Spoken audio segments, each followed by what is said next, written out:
Gawa pa na mabanlas na mga balaya nila dito. Pero na. Away, lisod na kayo ng ingunanang agian sa imong balay, Brigada Cap, no? Sa tuwas talisay, banlas yun. Luluan. Grabe yun ang kabalayan. Gibanlas, umayo niya matay. Di na mabasta-basta ni nga tubiga, magahigala kung sa pag-initaw ni Bayin. O, nag-iingo na to kung siya man nga rason, ani. No? Ipahigmata, magitag maayo. Nga di na to na diya lagi taon na yamaan ng atong mga proyekto, Brigada Cap, no? Atong kalikupan, di na to na. Oh, niya kanibang di sa ginato na diya yama-yamaan ang ato ang kalikupan kay maunay makatabang protektar na to. No? Mao siguro gyud ni Brigada Cap nganong ngayon ani naman ni grabe naman gining baha ron di naman lang kay tagatuhod tagaliog. No? Lapaw bay naman ning mga baha. Funny Funhouse. Minnie speaking. Hey, Minnie. Minnie Mouse. She's a pal. That's so nice. The kindest gal. I can't wait to come back and play with you again. She's got style. You like pink, just like me. And what a smile. Hooray! She's your friend through thick or thin. Come and spend time with Minnie Let's go. at the Mickey Mouse. My name's Ariel, and these are my friends. Go on an adventure with Ariel and all her fantastic friends and family. It's fashion time. You look fantastic. I love it. Ariel, weekend mornings on Disney Junior. Let's go, baby. Come on now. I get strong. You get strong. Hey guys, done for some deep sea fishing? Crack of dawn Saturday? Oh, let's go, baby. What time are you heading back? We'll be back by dusk. We're gonna be all right. We're four big, strong men. Well, you can't bench press the ocean. Look at this haul. This weather is not good. We gotta wrap it up. Nicholas, it's Mom. I know you went out fishing this morning. This big storm's supposed to hit. Love you, hon. Bye. Get back to the boat. I get strong. You get strong. You get strong.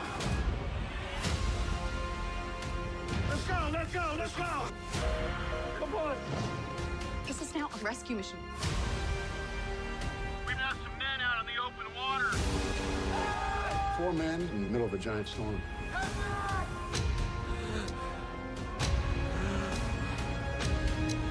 What's happening to him? Hypothermia. Captain, is my boy still alive? Let's turn this thing up. I'm gonna do everything in my power to bring him home safe and sound. Right now. Let's go. No visual. Weather getting worse. We are not done yet. Hang on. I love you.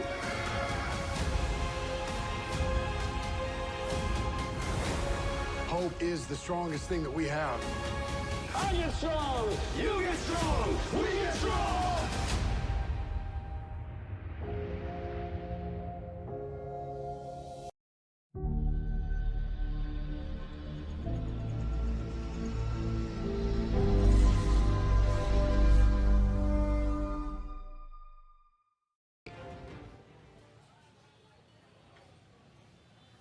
Ivan, simula nga susunod na buwan, ibababa muli ng pamahalaan ang maximum suggested retail price o MSRP sa mga imported na bigas. Malaking bagay daw yan para dun sa mga nakausap natin, no, na kailangan daw magtipid sa araw-araw dahil sa taas ng presyo ng mga bilihin. 225 pesos daw ang ginagastos ni Mary Jane sa tuwing bibili ng 5 kilong bigas, 2 o 3 beses sa isang linggo. Kaya approve daw sa kanya ang nakaambang pagbaba ulit ng maximum suggested retail price o MSRP sa imported na bigas simula sa Hulyo. Plano ng DA na gawin itong 43 pesos kada kilo mula sa kasalukuyang 45 pesos kada kilo. Sabi ni Mary Jane, sana raw mas mababa pa. Mas mababa pa puro para upwards po ng mga tao na makaano pa. Kasi talagang ang hirap, lalo na po nung nag-50 to 60 na, grabe. Hihintayin daw ni Minda at Dory na may mga maliit na food business ang pagbaba pa ng presyo ng bigas. Siyempre po, maganda sa amin dahil bumaba siya. Ayun, medyo ano sa gastusin dahil bumaba. Ayun po. nakakatipid kami. Maganda yun, mababa. Makakatipid. Sana mas mababa pa sa sunod na buwan para hindi mahirap sa budget. Nilinaw naman ng Agriculture Department na hindi naman maapektuhan ng pagbaba ng presyo ng imported rice ang buying price ng lokal na bigas. Dito sa Pasig Mega Market, ang kada kilo ng ordinaryong local rice mabibili sa 34 pesos hanggang 49 pesos, habang ang premium nasa 49 pesos ang kada kilo. Ang imported rice naman, ibinibenta na sa mas mababang 45 pesos hanggang 49 pesos kada kilo, bahagyang mataas sa itinakdang MSRP. Ayon sa tinderang si Belen, patuloy ang pagbaba ng mga presyo ng bigas nitong mga nakaraang buwan. Oo, mas maganda nga. Siyempre, mas mababa para afford ng tao. O, di ba? Oo, sa panahon niya yun, lahat na mataas, lahat na nag-schooling pa. Diyos ko, napakatuma. Una nang sinabi ng Agriculture Department na layo ng pagtatakda ng MSRP na tiyaking abot kaya ang presyo ng bigas. Kapansin-pansin at ayan, no, nakikita ninyo na yung mga hilera ng mga bigas na itinitinda dito sa Pasig Mega Market ay marami talaga na tig 40 pesos pataas na lang. Iilan na lang, no, yung tig 50 pesos pataas, na karamihan ay yung premium na uri ng bigas. At yan, ang unang balita mula rito sa Pasig City.